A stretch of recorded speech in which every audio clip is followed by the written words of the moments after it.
아까 말씀 세 개였죠.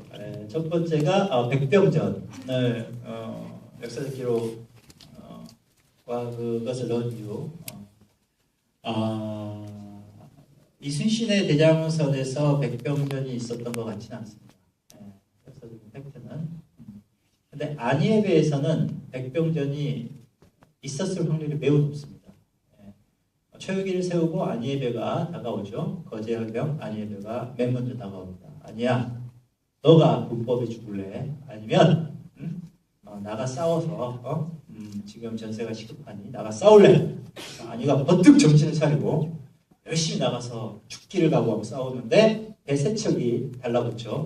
그리고 안희예배가 무너질 뻔했으나 이순신 장군의 대장선이 현란한 포격으로 안희예배를 구해내는 그 장면이 실제 명량에는 기록이 있어요. 그때 안희예배가 세 척과 어떻게 싸웠을까? 제가 봤을 때는 월선 중이지 않았을까? 적의 배들이. 그리고 적의 배들 중에 임진왜란 이제 6년을 겪으면서 배가 퍼졌어요. 특히 이제 이런 새끼운해 작은 중형 전투선 말이고 안택선 큰 이렇게 기와를 얹어 있는 그 배 같은 경우는 거의 판액선하고 사이즈가 비슷해졌다는 기록이 많습니다. 그런 어떤 배들이 그렇게 다가왔다면 그리고 그 세 척 중에 분명히 대장선이 적의 안닦게 보내라고 하는 안택선이 있었던 것 같아요. 그런 지점에서 그 현장을 장군에게 조금 가져올 필요가 저는 있었어요. 왜냐하면 장군이 자기 솔선수범해서 자기 헌신을 하고 희생하는 그런 모습을 조금 더 극화할 필요가 있는데 포격전만 하고 있으면 이게 우리가 현실적으로 좀 열심히 싸우시는구나 이런 느낌이 좀 처절하게 좀 싸우시는구나 이런 느낌이 좀 안 드는 것 같아요. 제가 그건 약간 가공했습니다. 그건 제가 좀 양해 말씀 좀 드리고요. 그 다음에 두 번째가 뭐였죠?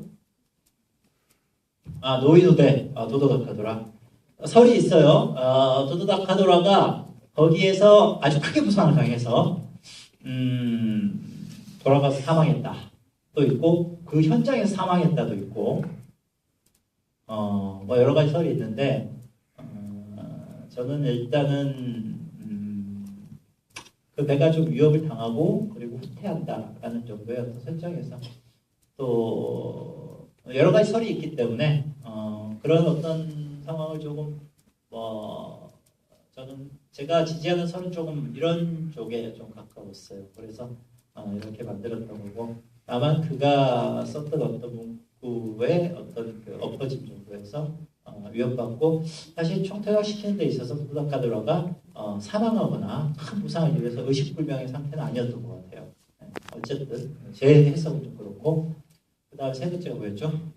캐러비안 저 카라비안 베이를 생각하고 있어요.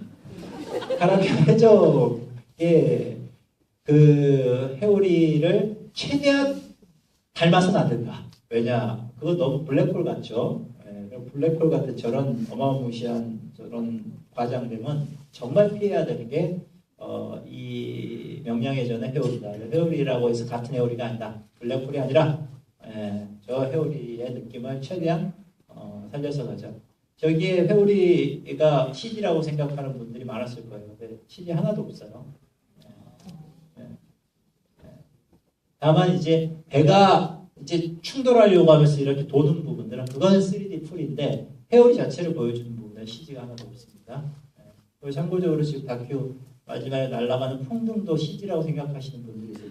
요즘 아름다움 다 CG예요. 근데 저것도 CG 하나도 없어요. 그렇습니다.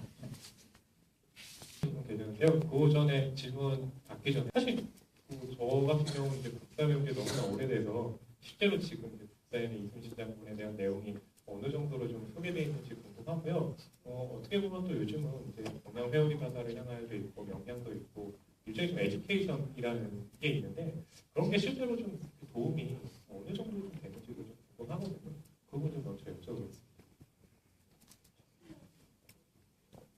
지금 이순신 장군 개인을 이제 한 소단원으로 다룬다랄지 그렇게 이제 큰 비중을 두지는 않지만은 임진왜란 자체를 이제 작은 단원으로 다루고 있습니다. 그래서 지금 동아시아사 교과서에서는 임진 전쟁이라고 표현을 하고요. 그리고 그리고 한국사 교과서에서는 임진왜란이라는 우리 즉시각의 이제 입장을 표현하고 있는데 이순신 장군의 어떤 그 보급로 차단이 전쟁을 승리로 이끌었다라고 명시하고 있고 그리고 이 7년 전쟁에서 우리가 아무 준비 안 했잖아요. 우리가 200년 동안 평화가 지속됐고 아무 준비 없는 상황에서 그들의 공격을 받고 잘 막아낼 수 있었던 것은 이제 세 가지 이유로 꼽는데 첫 번째는 뭐냐면 이제 조명의 활약이 있었고 두 번째는 의병들의 활약이 있었는데 이것의 가장 바탕이 됐던 거 이제 이순신 장군의 활약이라고 교과서에서 명시하고 있습니다. 그 이유가 뭐냐면 영화 보시면서도 의구심이 들으셨을 거예요. 왜 이순신 장군은 고작 12척을 가지고 저렇게 조선의 바다를 지키려고 했을까? 이유가 뭘까라고 생각할 수 있는데 자, 일본에서 이제 우리나라를 쳐들어와서 이제 한양으로 진격을 하잖아요. 왕을 사로잡으려고. 근데 우리나라 지역은 이렇게 종으로 깁니다. 종으로 길다는 얘기는 보급로가 길어진다는 얘기거든요. 사실 일본인들은 우리나라에 와서 임금을 인질로 잡고 어떤 식량을 모으고 사람을 모아서 중국을 치려는 게 목적이었지 처음엔 조선 탈환이 목적이 아니었어요. 근데 와서 당황한 게 뭐냐면 생각보다 먹을 게 너무 없었던 거죠. 거지예요. 거기다 보셨다시피 또 청양작전까지 막 피워버리니까 먹을 게 없는 거죠. 그러면 본국에서 식량하고 무기를 가져와야 되는데 부산에서 한양까지 쌀 1000섬을 옮기려면 말이 500필이 필요합니다. 근데 배로 부산에서 이렇게 서해안을 돌아서 인천 쪽으로 해서 서울로 들어가죠. 배 한 척이면 1000섬을 옮길 수가 있어요. 그 보급로를 끄는 거예요. 그러니까 위쪽으로 진격한 일본군 1차 부대는 쏘려고 해도 조총에 총알이 없고 싸우려고 해도 배가 고파서 싸울 수 없었던 거죠. 그래서 뭐 소위 말해서 해롱해롱 되고 있을 때 우리 의병들이 낫을 들고 이렇게 일어난 거죠.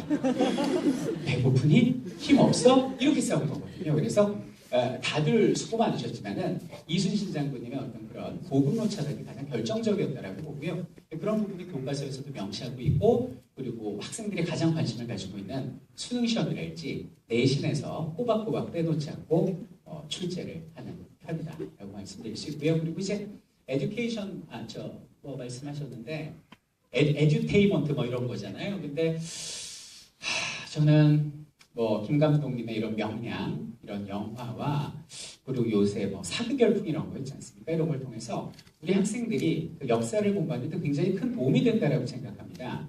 제가 어렸을 적만 해도 역사 들으면 외울 거 많고 막 지루하고 막 이런 생각만 했었는데 이제는 머리로 어린 학생들이 머리로 막 받아들이니까 암기로 받아들인다기보다는 스크린을 통해서 TV를 통해서 혹은 책을 통해서 가슴으로 받아들이거든요.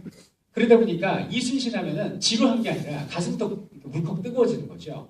그러니까 이런 부분들이 가슴으로 먼저 받아들이고 그리고 차가운 머리로 나중에 이제 학습을 통해서 정리하는 그런데 좀 도움이 굉장히 많이 되지 않나 싶고요. 이 자리를 빌어서 이제 김한민 감독님한테 대한민국 국민의 한 사람으로서 감사의 말씀도 드리고 그리고 조금 더 이제 바라는 점을 말씀드린다면 의사 아시죠? 의사, 열사, 지사 차이가 뭘까요? 의사는 무기를 이용해서 자신의 뜻을 주장하는 사람들을 의사라고 해요. 안중근 의사, 윤봉길 의사. 열사는 무기를 사용하지 않고 무력을 사용하지 않고 자신의 뜻을 알린 유관순 열사. 맨날 누나라고 그러는데 이제 그만하시고요. 유관순 열사 아니면 6월 민주항쟁의 이한열 열사 이런 분이고 지사라는 건 살아있는 사람입니다. 살아있는 상황에서 내가 가진 능력으로 이 나라, 이 민족을 위해서 노력하는 사람을 지사라고 부르는데 제가 볼 때는 김한민 감독도 그런 지사 중에 한 분이고 여기 계신 모든 관객들 한 분 한 분이 자기 분야에서 최선을 다하고 이 나라의 어떤 그 중심이다라는 의식을 가지고 노력한다면 우리 모두가 다 애국 지사가 되고 이순신, 삼순신, 사순신 우리 모두가 이 나라의 영웅이 되지 않을까 그런 생각을 해봅니다.